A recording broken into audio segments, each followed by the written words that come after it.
already out in the air what has happened. यहाँ पर एक बहुत बड़ा tragedy हुआ था जिसको we would like to name as a mass murder.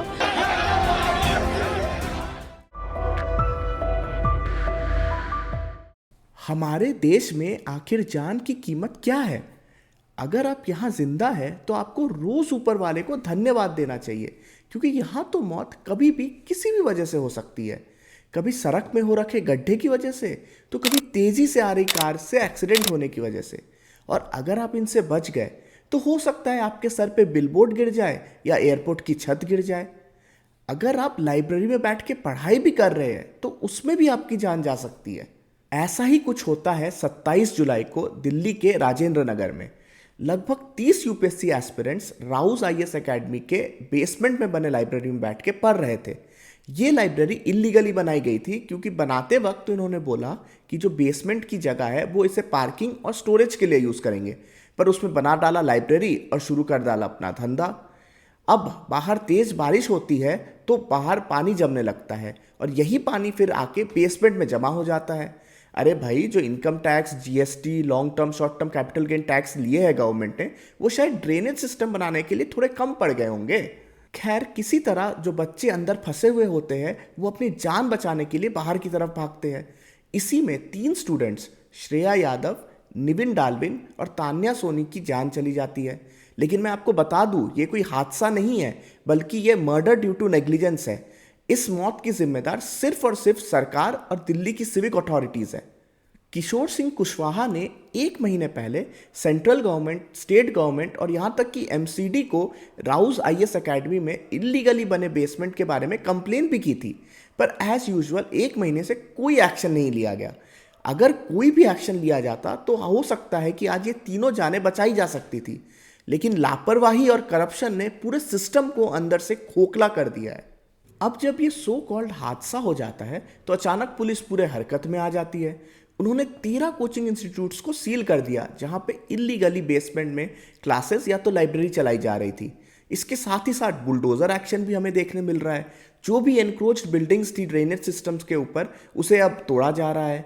और इसके साथ ही साथ एक एसयूवी ड्राइवर जो थे, जो उस समय उस एरिया से पास हो रहे थे, तो उन्हें भी अरेस्ट कर लिया गया है, ये बोल के कि इनकी गलती की वजह से इन लोगों की जान गई है। अरे भाई, बलि का बकरा भी तो किसी को बनाना पड़ेगा ना।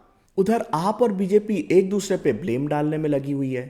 देखिए, कायदे से यहाँ पे जिम्मेदारी तो म्यूनिसिपल कॉरपोरेशन ऑफ दिल्ली, जिसे हम एमसीडी बोलते हैं, उसकी बनती है। पर एमसीडी ने ना तो नालियाँ साफ कराई, ना ही मानसून के पहले ड्रेनेज सिस्टम का जायजा लिया, और ना ही जो आईएएस कोचिंग एकेडमीज है जो कि इलीगली बेसमेंट में अपनी क्लासेस चला रहे हैं, उसके अगेंस्ट कोई एक्शन लिया। लेकिन आपकी जो सरकार है वो बोलती है कि जो एमसीडी का अथॉरिटीज़ है वो उनकी बात ही नहीं सुनते हैं। अरे भाई, जब दिल्ली में कोई अच्छा काम होता है तो यही लोग मुंह फाड़ के सामने क्रेडिट लेने आ जाते हैं, और अब जब हादसा हो गया है तो ये बोल रहे हैं कि एमसीडी के अथॉरिटीज हमारी बात ही नहीं सुनते हैं। अरे, अगर नहीं सुनते हैं तो इस मामले को पहले क्यों नहीं हाईलाइट किया गया? जो दिल्ली है उसमें हर साल बारिश में पानी जमा हो जाता है, तो हर साल आप ड्रेनेज सिस्टम का काम क्यों नहीं करवाते हैं? ये जो नालियाँ है जो जाम होकर पड़ी हुई है, इन नालियों का साफ कराने की जिम्मेदारी किसकी है? अभी कुछ दिन पहले यूपीएससी के एक और एस्पिरेंट की ऐसे ही जान चली गई थी।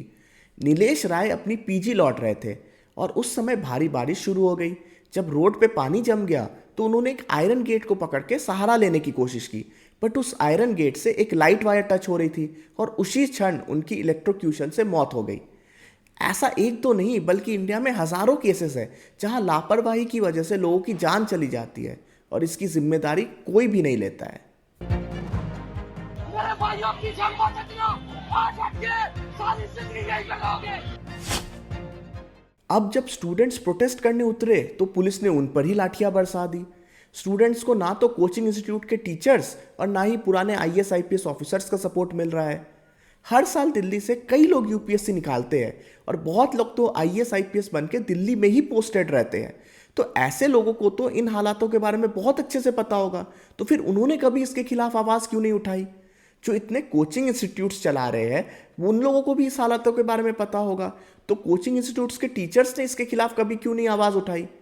अरे भाई, जो एथिक्स अपनी क्लासरूम में पढ़ाते हैं वो खुद इलीगली धंधा चला रहे हैं बेसमेंट में।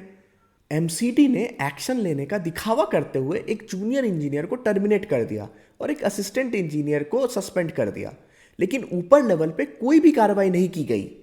इन लोगों ने सिस्टम का मजाक बना के रख दिया है। नीचे से लेके ऊपर लेवल तक करप्ट लोग भर गए हैं। पुलिस को पैसा मिलता है और सर हर ठेले वाले पैसा देते हैं यहाँ पे पुलिस वालों को। कहते हैं कि कालाबाजारी कैसे रोके, पर खुद कालाबाजारी कर रहे हैं। इंडिया में ये हादसे पहले भी होते आए हैं और आगे भी होते रहेंगे, क्योंकि इस देश की जनता ही जागरूक नहीं है। हर साल जो मेजर सिटीज़ है, चाहे वो बैंगलोर हो, मुंबई हो या दिल्ली हो, हर साल यहाँ पे फ्लड जैसी सिचुएशन हो जाती है मॉनसून के टाइम पे, लेकिन यहाँ पे कोई भी ड्रेनेज सिस्टम की व्यवस्था नहीं की जाती है। अरे जो इतना टैक्स कलेक्ट होता है इन मेजर सिटीज से, क्या वो एक ड्रेनेज सिस्टम बनाने के लिए काफ़ी नहीं है?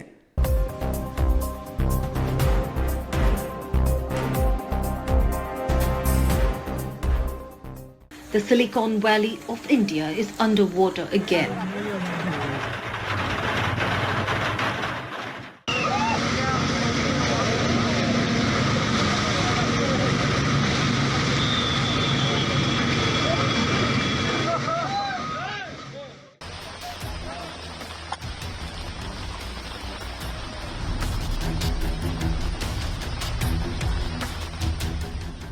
इंडिया में अकाउंटेबिलिटी एकदम ज़ीरो है। यहाँ अगर कोई भी हादसा हो जाए तो सारे लोग अपने हाथ खड़े कर देते हैं और एक दूसरे पे ब्लेम डालना शुरू कर देते हैं, और फिर इसे एक पॉलिटिकल इशू बना दिया जाता है। 10-12 दिन जिसे लेके खूब शोर शराबा होता है, फिर एक्शन के नाम पे 1-2 लोगों को सस्पेंड कर दिया जाएगा और फिर घूम फिर के वही सिचुएशन अगले साल फिर से रिपीट होगी। बहुत ही हाई टाइम है कि जो जनता है वो पॉलिटिशियंस पे, ऑफिशियल्स पे और पूरे प्रशासन पे ऐसे मैटर्स में बहुत प्रेशर बनाए और ये इंश्योर करे कि जो भी रेस्पॉन्सिबल लोग हैं उन पे कड़ी से कड़ी कार्रवाई की जाए। अगर आपको मेरा वीडियो अच्छा लगे तो प्लीज़ मेरे वीडियो को लाइक करें और चैनल को सब्सक्राइब करें। Thank you.